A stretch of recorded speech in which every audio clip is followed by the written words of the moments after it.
Salvetiones, this is Amelia, also known as TheMartianGeek, and welcome back to another episode of Mega Man 10. In the last episode, sports. Well, more like a lesson in why you shouldn't try to play every sport at once, because there will be way too much stuff on the field. I also went ahead and looked up those composers. Yuko Takehara was the composer for Mega Man 6, but I'm still not sure on the Mega Man 7 one. Doesn't help that that game actually had 3 composers listed, none of whom were listed as composing any music for this game, so I don't know. Though Yuko apparently did contribute to Mega Man 7's soundtrack, so I guess that game's still represented, maybe? And speaking of composers, Akira Fujiyama did the music for the next stage we're going to, which is Blademan. We're pretty much done with all the harder stages and bosses at this point. The last 2 are relatively easy. Blademan has a castle, and cannons that shoot at you, and axes. Standard castle fare. Now we just need a princess in a tower, and maybe some boiling oil.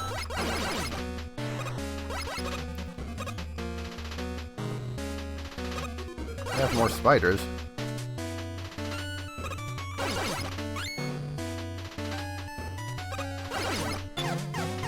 Oh, and that's what happens if you shoot those things.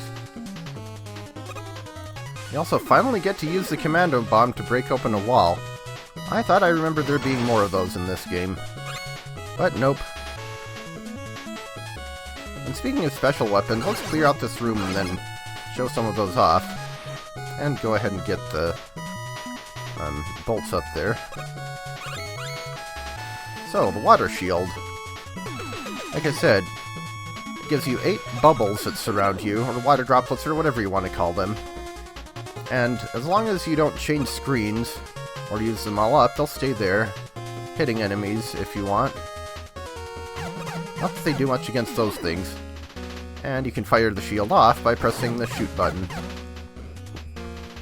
Like I said, it's actually a pretty good weapon, and one of the best shield weapons in the series. Along with Jewel Satellite and Acid Barrier, I'd say. And then we have the Rebound Striker.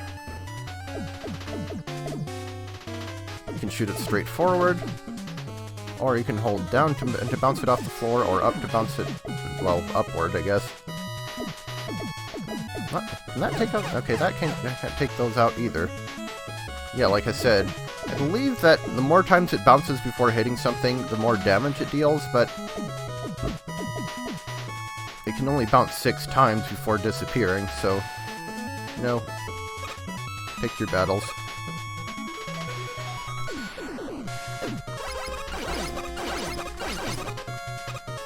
And you can shoot the projectiles that those cannons shoot out. And I believe the ones that these floating square head enemies can shoot too. Here's a new gimmick. These seesaw platforms. Or teeter-totter, or whatever you want to call these. Weight-activated platforms.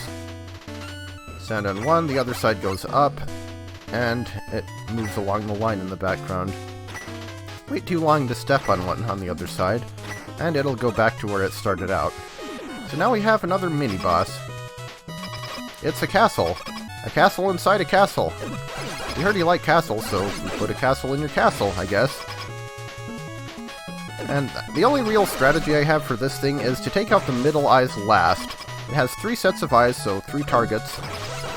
And the top 2 correspond to those cannons on the towers, while the middle one corresponds to these platforms. And the middle one also tells you what will shoot at you next. Like if it looks right, you can tell that the right pair of eyes will shoot. If it looks straight down, then you'll get platforms. So, if you take out the middle one, you can't tell what's going to shoot at you next.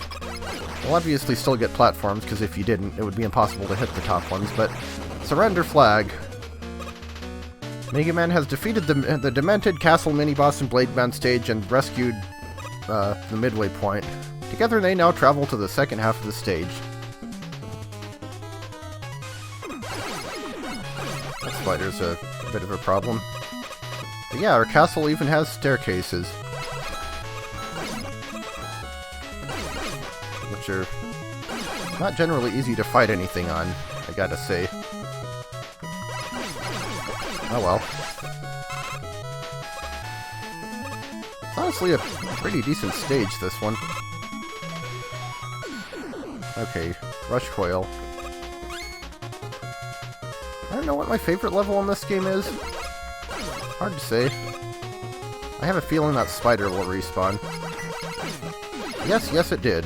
That is the one trouble with these things. You have to jump back and forth so much. They have a tendency to... the enemies in the areas, the same areas as them, have a tendency to respawn a lot. Also, the helicopter head things shoot when they're at the same height as you. Same Y position. We can get ourselves another W tank with more commando bomb usage. And just kind of ignore those spiders down there. Well, not for long, though. Risky to get one up if you want it. Which I do. And there you can see the platform going back. I didn't actually mean to do that, but it makes for a nice demonstration. Oh no! Knockback! It's actually been a while since I've died in this stage. Except to a mini-boss. So we're all the way back here. I can't even blame that on getting the 1-up, because that wasn't what got me. I let the spider go too early. Those things are kind of frantic. I think these things take 6 shots. Darn spiders.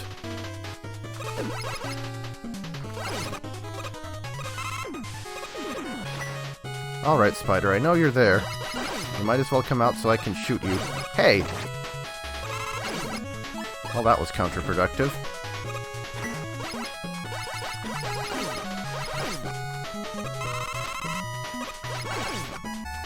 Respawning enemies! And once again, this is a case of we have 3 of this gimmick in the stage, and the 2 harder ones are both after the checkpoint.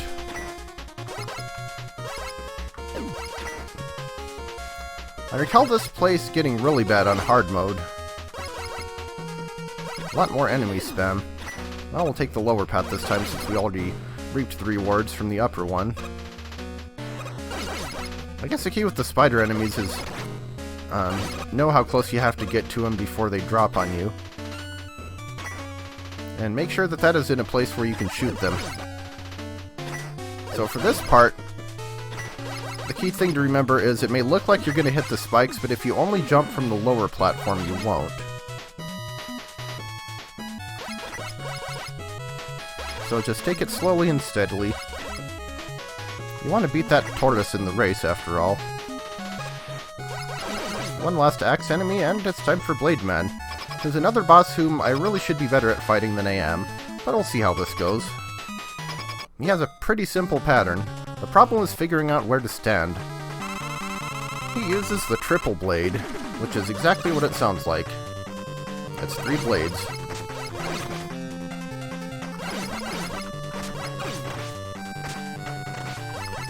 So basically, you can loop this pattern. We'll go from one wall to the ceiling, and then to the opposite wall, and then back to the ceiling. And you just shoot him when you're at the peak of your jump. And don't stand in a place where you can get hit by the blades.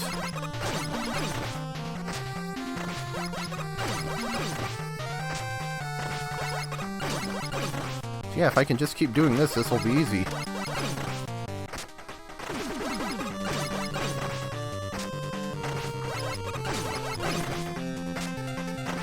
In fact, if you're using special weapons in this game, I'd honestly say that Blademan is probably a good choice to do first, because his weapon is actually pretty good, and the boss himself isn't that hard to beat, and the stage isn't too terribly difficult.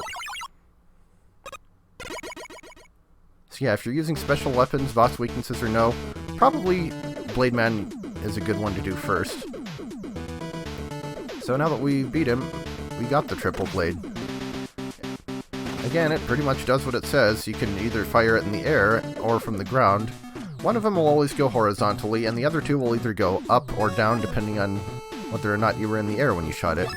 It has a decent amount of ammo too, 28 shots, so it uses 1 unit.